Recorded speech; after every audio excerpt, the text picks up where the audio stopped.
السلام علیکم and welcome to my channel Apna world. صبر کر لو یہ سوچ کر کے جو کچھ بھی ہو رہا ہے اسی میں اللہ کی حکمت اور تمہاری بہتری ہے۔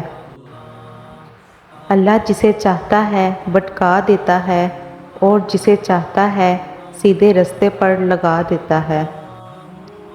رسول اللہ صلی اللہ علیہ وآلہ وسلم نے فرمایا، مظلوم کی بددعا سے بچو کیونکہ یہ بادلوں پر اٹھا لی جاتی ہے۔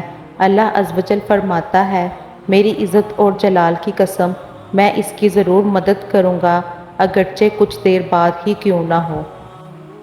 رسول اللہ صلی اللہ علیہ وآلہ وسلم نے فرمایا کہ خیرات کو مت روک ورنہ تیرا رزق بھی روک دیا جائے گا۔ رسول اللہ صلی اللہ علیہ وآلہ وسلم نے فرمایا، جس نے کسی مقدمے میں ظلم میں ظالم کی مدد کی وہ ہمیشہ اللہ کی ناراضگی کا مستحق رہتا ہے حتیٰ کہ اس گناہ سے باز آ جائے۔ رسول اللہ صلی اللہ علیہ وآلہ وسلم نے فرمایا، جب تم کہو گے اللہم رزقنی، اللہ مجھے رزق عطا فرما، تو اللہ تعالیٰ فرمائے گا میں نے رزق دے دیا۔ کون کہتا ہے تنہائیاں اچھی نہیں ہوتی؟ بڑا حسین موقع دیتی ہے اللہ سے ملنے کا۔ اور اپنے اللہ پر بھروسہ رکھو، وہ تب بھی بچاتا ہے جب کوئی امید نہیں ہوتی۔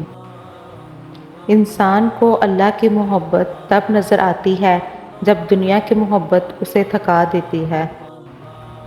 وہ کچھ چیزیں تمہاری دسترس سے اس لیے بھی نکال دیتا ہے تاکہ تم جان سکو کہ کچھ چیزیں اللہ کو پانے کے بعد ہی ملا کرتی ہیں، اور ایسا تو کچھ بھی نہیں جو اللہ کے کن کے بعد بھی نہ ہو سکے۔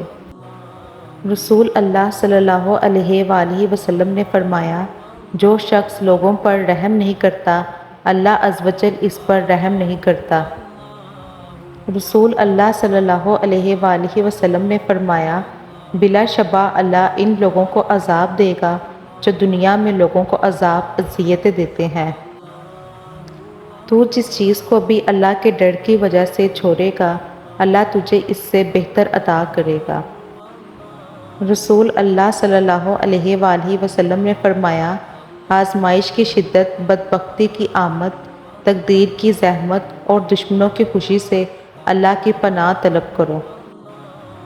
رسول اللہ صلی اللہ علیہ وآلہ وسلم نے فرمایا، بے شک جب لوگ کسی ظلم یا برائی یا گناہ کو دیکھیں گے اور اسے روکیں گے نہیں تو پھر قریب ہے کہ اللہ ان سب کو اپنے عذاب کی لپیٹ میں لے لے۔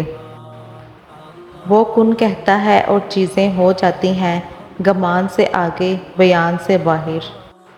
سجدہ، سر جھکانے کی خوبصورتی بھی کمال کی ہوتی ہے۔ سجدہ زمین پر کرو تو دعائیں آسمان تک جاتی ہیں۔